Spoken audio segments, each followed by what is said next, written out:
This time because of holidays next week. We have kept it on 30th of September.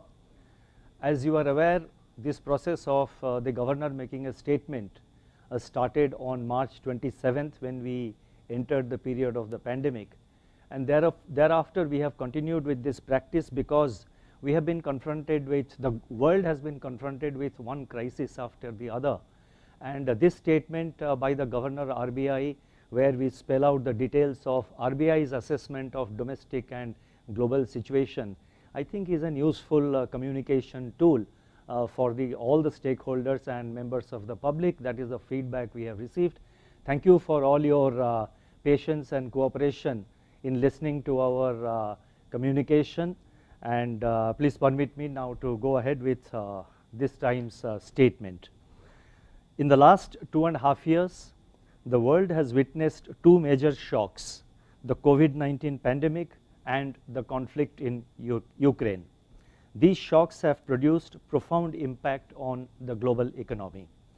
As if that was not enough, now we are in the midst of a third major shock, a storm arising from aggressive monetary policy actions and even more aggressive communication, especially from advanced country central banks. The necessity of such actions is driven by their domestic considerations, but in a highly integrated global financial system, they inevitably cause negative externalities through spillovers. The recent rate hikes and forward guidance about further big rate hikes have caused tightening of financial conditions, extreme volatility, and risk aversion. All segments of the financial market, including equity, bond, and currency markets, are in turmoil across countries. There is nervousness in financial markets with potential consequences for the real economy and financial stability. The global economy is indeed in the eye of a new storm. Despite this unsettling global environment, the Indian economy continues to be resilient. There is macroeconomic stability. The financial system remains intact with improved parameters. The country has withstood the shocks from COVID-19 and the conflict in Ukraine. Our journey over the last 2.5 years, our steely resolve in dealing with the various challenges, gives us the confidence to deal with the new storm that we are confronted with at present. Let me now touch upon the decisions and deliberations of the Monetary Policy Committee. The Monetary Policy Committee met on 28th, 29th, and 30th September. Based on an assessment of the macroeconomic situation and its outlook, the MPC decided by a majority of 5 members out of 6, and you guessed it right, to increase the policy repo rate by 50 basis points to 5.9% with immediate effect. Consequently, the standing deposit facility, that is SDF rate, stands adjusted to 5.65%, and the marginal standing facility, that is MSF, and bank rate to 6.15%. The MPC also decided by a majority of 5 out of 6 members to remain focused on withdrawal of accommodation to ensure that inflation remains within the target going forward while supporting growth. I would now like to explain the MPC's rationale for its decisions on the policy rate and the stance. The global economic outlook continues to be bleak. Financial conditions are tightening and recession fears are mounting. Inflation continues to persist at alarmingly high levels across jurisdictions. The enduring effects of the pandemic and the geopolitical conflict are manifesting in demand-supply mismatches of goods and services. Central banks are charting new territory with aggressive rate hikes, even if it entails sacrificing growth in the near term. In this milieu, nervous investor sentiments have triggered a flight to safety. The US dollar has strengthened rapidly to a 2-decade high. Several advanced and emerging market currencies are facing sharp depreciation pressures. Emerging market economies, that is EMEs in particular, are confronted with challenges of slowing global growth, elevated food and energy prices, spillovers from advanced economic policy normalization, debt distress, and sharp currency depreciations. Now, against this challenging global environment, economic activity in India remains stable, and that's a very refreshing point. It gives us, that's why in the beginning I said that it gives us the confidence of even dealing with the current challenge which we are confronted with. While real GDP growth in the first quarter this year turned out to be lower than our expectations, nonetheless it was 13.5 and perhaps the highest among the major global economies. So the real GDP growth in the first quarter, the late recovery in Kharif sowing, and the comfortable reservoir levels that we have at present, improvement in capacity utilization, buoyant bank credit, and government's continued thrust on capital expenditure are expected to support aggregate demand and output in the second half of the current year. Consumer price inflation remains elevated and above the upper tolerance band of the target due to large adverse supply shocks, some firming up of domestic demand, and the spillovers from global markets. The recent correction in global commodity prices, including crude oil, if sustained, may ease cost pressures in the coming months. The prospects of our economy. Accordingly, the MPC decided to increase the policy repo rate by 50 basis points to 5.9% and to remain focused on withdrawal of accommodation while supporting growth. Now, let me step back a little and elaborate on our monetary policy stance. Monetary policy had moved from neutral to accommodative stance in June 2019. At that time, repo rate was 5.75%. Headline CPI inflation was hovering around 3% and was expected to be in the range of 3.4 to 3.7% in the second half of 1920, and liquidity was in deficit mode with an average daily injection of 0.3 lakh crore in May 2009 under the Liquidity Adjustment Facility, that is LAF. Today, inflation is hovering around 7%, and we expect it to remain elevated at around 6% in the second half of this year. Liquidity remains surplus with average daily net absorption of rupees 1.1 lakh crore under the LAF in September 2022, and this is up to 28th September. As government expenditure picks up on the back of high GST and direct tax collections, the system liquidity will go up further. Thus, even as the nominal policy repo rate has been raised by 190 basis points so far, including the increase that we have effected today, the policy rate adjusted for inflation trails the 2019 level. The overall monetary and liquidity conditions therefore still remain accommodative, and hence the MPC decided to remain focused on withdrawal of accommodation. I would now like to provide our assessment of growth and inflation, and first let me take up growth. Real GDP grew by 13.5% year on year in the first quarter of this year, this financial year, that is 2022-23. Now this surpassed the pre-pandemic level by 3.8%. This was led by robust growth in private consumption and investment demand. High frequency data for the second quarter indicate that economic activity remains resilient. Private consumption has been holding up. There is sustained revival in urban demand, which should get a further impetus from the unfettered celebration of upcoming festivals after 2.5 years of living with the COVID-19 pandemic. Rural demand is also gaining gradually. Investment demand is picking up, and is evident from the robust growth of domestic production and import of capital goods in July and August. Bank credit has grown at an accelerated pace of 16.2% year on year as on September 9th, as against 6.7% during the corresponding period of last year.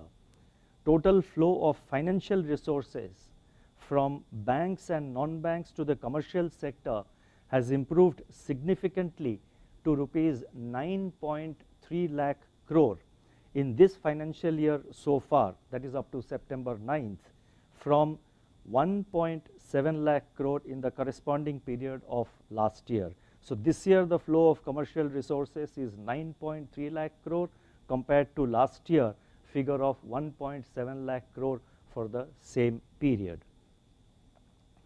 According to the RBI survey, seasonally adjusted capacity utilization of the manufacturing sector improved from 73% in the fourth quarter of 21-22 to 74.3% in the first quarter of 22-23, and this is in fact the highest level in 3 years.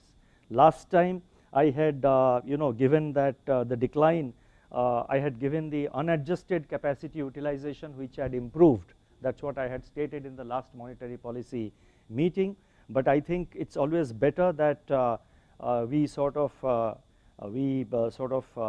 and that reflected the seasonal pattern. So therefore I think it is always better to look at the seasonally adjusted figures, and that is what I have attempted to provide today. Non-oil, non-gold imports remained resilient, indicating sustained revival in domestic demand. Merchandise exports growth, however, faced headwinds from unsettled external environment. In the supply side, the agricultural sector remains resilient. The monsoon rainfall was 7% above the long period average as on 29th September. Kharif sowing was 1.7% above the normal sown area as on 23rd September. The production of Kharif food grains as per the first advance estimate is only 0.4% below the first advanced estimate of last year. The reservoir levels are at 87% of the full capacity on 29 September as against the decadal average of 77%. This augurs well for the ensuing Rabi crop.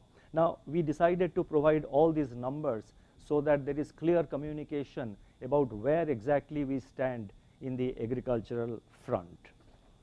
Industrial activity, as reflected in the growth of index of industrial production, slipped to 2.4% in July. India's manufacturing purchasing managers index, that is PMI, the manufacturing PMI, however, indicates sustained expansion at 5.2 in August. Business sentiment, as reflected in the manufacturing PMI, strengthened with the degree of optimism at its highest in 6 years. Service sector indicators point towards strong growth in July and August. Services PMI rebounded to 57.2 in August from 55.5 in July. Business confidence rose to a 51-month high. So I have first provided where we stand with regard to aggregate demand, where we stand with regard to aggregate supply, and within that I have focused on the agriculture sector, the industry sector, and the services sector indicators. Now looking ahead, all these factors should support aggregate demand and activity. The headwinds from extended geopolitical tensions, tightening global financial conditions, and possible decline in the external component of aggregate demand can pose downside risks to growth. Taking all these factors into consideration, which I have just narrated, real GDP growth for the current financial year 2022-23 is now projected at 7%, with second quarter at 6.3%, third quarter at 4.6%, and the fourth quarter at 4.6%, with risks broadly balanced. The growth in the first quarter of next financial year, that is 23-24, is projected at 7.2%. I would now like to focus on inflation. Global geopolitical developments are weighing heavily on the domestic inflation trajectory. Inflation inched up to 7% in August from 6.7% in July. Acute imported inflation pressures felt at the beginning of the financial year have eased but remain elevated across food and energy items. Edible oil price pressures are likely to remain contained on improved supply from key producing countries and measures taken by the government. Going forward, there could be some tapering of selling price increases on account of easing supply conditions and softening of industrial metal and crude oil prices. With services activity showing strong rebound and some improvement in pricing power, risks of higher pass-through to input costs, however, do remain. There are also upside risks to food prices. Cereal price pressures is spreading from wheat to rice due to likely lower Kharif paddy production. The lower sowing of Kharif pulses could also cause some pressures. The delayed withdrawal of monsoon and intense rain spells in various regions have already started to impact vegetable prices, especially tomatoes. These risks to food inflation could have an adverse impact on inflation expectations. The Indian basket crude oil price was around 104 barrel in the first half of this year 22-23, and this is the actual number which has been realized. In the first half of this year, the Indian basket price was, the average was around $104 US dollars per barrel. Going forward, we are now assuming it to be $100 per barrel in the second half of this year.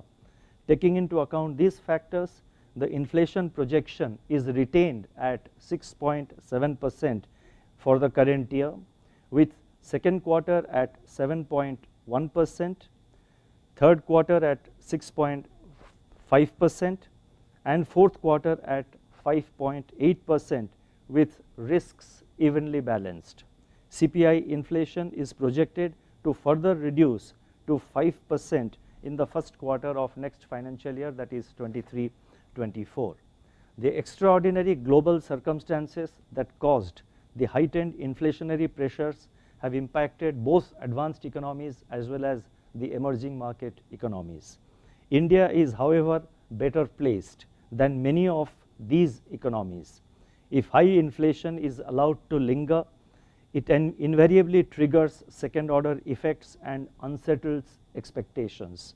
Therefore, monetary policy has to carry forward its calibrated action on policy rates and liquidity conditions consistent with the evolving inflation growth dynamics.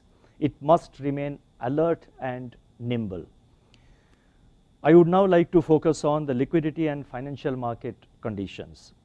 During the current financial year, the weighted average call rate, that is WACR, the operating target of monetary policy, has increased cumulatively by 196 basis points, that is 196 basis points in a phased manner up to September 28th over March 22. This is in sync with our actions on the SDF and the repo rate. Consequently, interest rates across financial market spectrum have increased, though at varying degrees. Surplus liquidity in the banking system, as reflected in the average daily absorption under the liquidity adjustment facility, that is LAF, including both SDF and the VRRR auctions, moderated to 2.3 lakh crore during August to September, that is during this period of August and September up to 28th September, it moderated to 2.3 lakh crore from 3.8 lakh crore during June-July. So it was 3.8 lakh crore during June-July, and in August-September up to 28th September, the overall system liquidity has moderated to 2.3 lakh crore, and that is evident from the overall LAF position and taking into account both SDF and the VRRR auctions. GST and advance tax payments coupled with Forex outflows moderated the surplus liquidity conditions in the third week of September. This necessitated recourse to marginal standing facility by banks and liquidity injection by the Reserve Bank through variable rate repo auctions. And this is exactly in line with what we had said earlier, that the situation, the liquidity situation is constantly monitored, and as and when required, the RBI will conduct fine-tuning operations both to inject liquidity as well as to absorb liquidity. Now, this temporary moderation of surplus liquidity needs to be seen in the context of the large potential liquidity in the system arising from the expected pickup in government spending that usually happens in the second half of the year. Furthermore, drawdown of excess CRR and excess SLR holdings of banks can also augment system liquidity. In my statement of October 2021, I had stated that the Reserve Bank may complement the fortnightly main operation conducted through 14-day VRRR auctions with 28-day VRRR auctions, depending upon the evolving liquidity conditions. In view of the moderation in surplus liquidity, it has now been decided to merge the 28-day VRRR with the 14-day main auction under VRRR. Consequently, from now on, only 14-day VRRR auctions will be conducted.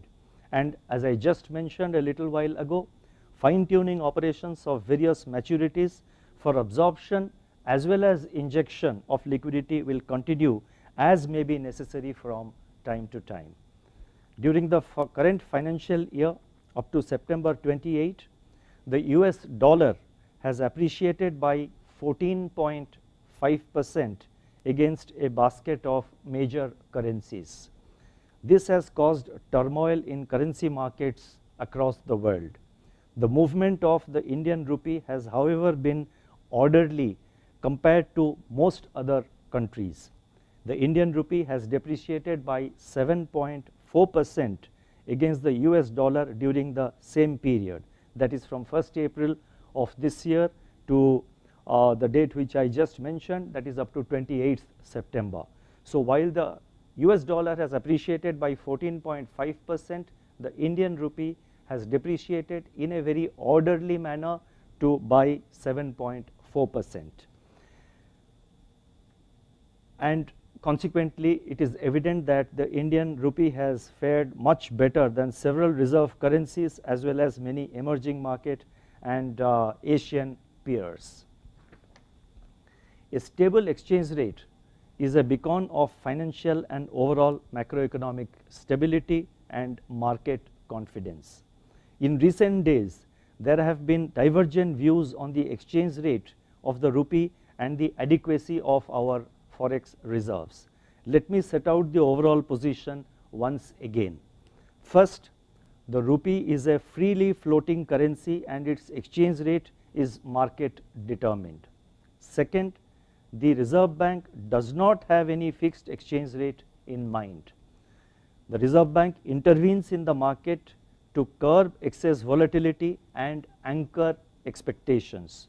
The overarching focus is on maintaining macroeconomic stability and market confidence. Our actions have helped in encouraging investor confidence as reflected in the return of capital flows since July. Over the medium term, the primacy of price stability embedded in our flexible inflation targeting framework provides the anchor for exchange rate stability. These are the 2 points which I mentioned. I would now like to mention the third point. Third, our interventions in the Forex market are based on continuous assessment of the prevailing and evolving situation from the point of view of the approach which I just explained. The aspect of adequacy of Forex reserves is always kept in mind.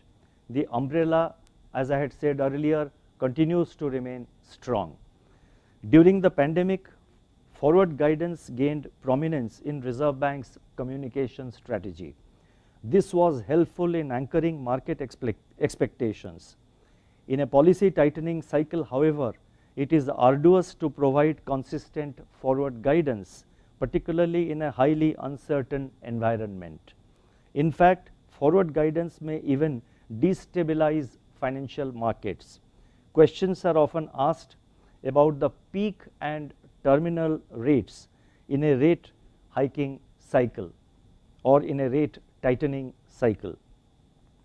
Without venturing into any forward guidance which can be hazardous in the present context, I would like to state that our actions will be carefully calibrated to the incoming data and the evolving scenario without being constrained by conventional or any textbook approach to policy making.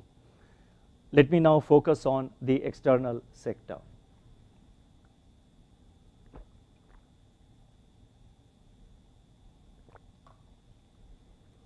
The current account deficit for the first quarter 2022-23, and that was released last evening, is placed at 2.8% of GDP with trade deficit at 8.1% of GDP.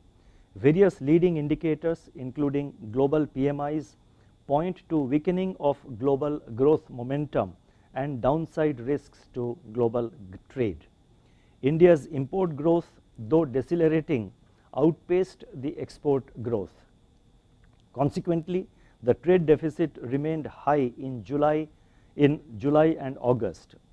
Services exports continued to grow at a robust pace amidst resilient demand for software and business services and modest recovery in travel services.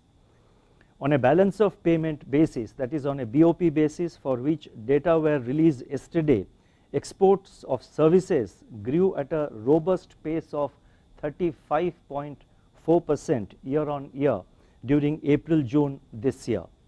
For the same period, remittances rose by 22.6%. The net surplus on exports of services is expected to partly offset the higher trade deficit. So as you can see, both services sectors have grown at a robust pace of 35.4% and remittances have grown by 22.6%, and that is why I am making the statement that the net surplus on exports of services is expected to partly offset the higher trade deficit. From the external financing side, net foreign direct investment, that is FDI, improved to 18.9 billion in April-July this year from 13.1 billion a year ago. Foreign portfolio investors, that is FPIs, have returned to the domestic market with a net inflow of $7.5 billion during July to September after an outflow for 9 consecutive months.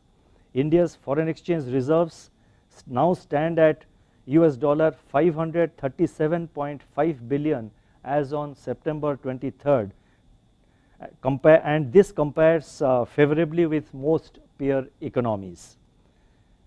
And this is important, about 67% of the decline in reserves during the current financial year is due to valuation changes arising from an appreciating US dollar and higher rates of US and higher US bond yields. Incidentally, there was an accretion of $4.6 billion to the foreign exchange reserves on BOP basis during the first quarter of the current financial year. So it may be seen that our market interventions continue to be judicious. India's other external sector indicators, namely the external debt to GDP ratio, net international investment position to GDP ratio, ratio of short-term debt to reserves, and debt service ratio also indicate lower vulnerability as compared with most other major EMEs. In fact, India's external debt to GDP ratio is the lowest among the emerging market economies. In fact, in the final analysis, we remain confident of meeting our external financing requirements comfortably. I shall now announce certain additional measures, and I'll be very brief. There are just about 4 or 5 announcements. The first is that we will release a discussion paper on expected loss based approach for loan loss provisioning by banks. Banks currently follow the incurred loss approach for provisioning of their loan assets, whereby provisions on loan assets are made after the stress has actually materialized. A more prudent and forward-looking approach is the expected loss-based approach, which requires banks to make provisions based on an assessment of the probable losses. As a step towards converging with globally accepted prudential norms, we will issue a discussion paper on the proposed transition for stakeholder comments. The second one relates to discussion paper on securitization of stressed asset framework. The revised framework for securitization of standard assets was issued by the Reserve Bank in September 2021. It has now been decided to introduce a framework for securitization of stressed assets. This will provide an alternative mechanism for securitization of NPAs in addition to the existing ARC route. A discussion paper on this proposed framework is also being issued for feedback from stakeholders. The third announcement relates to internet banking facility for customers of regional rural banks.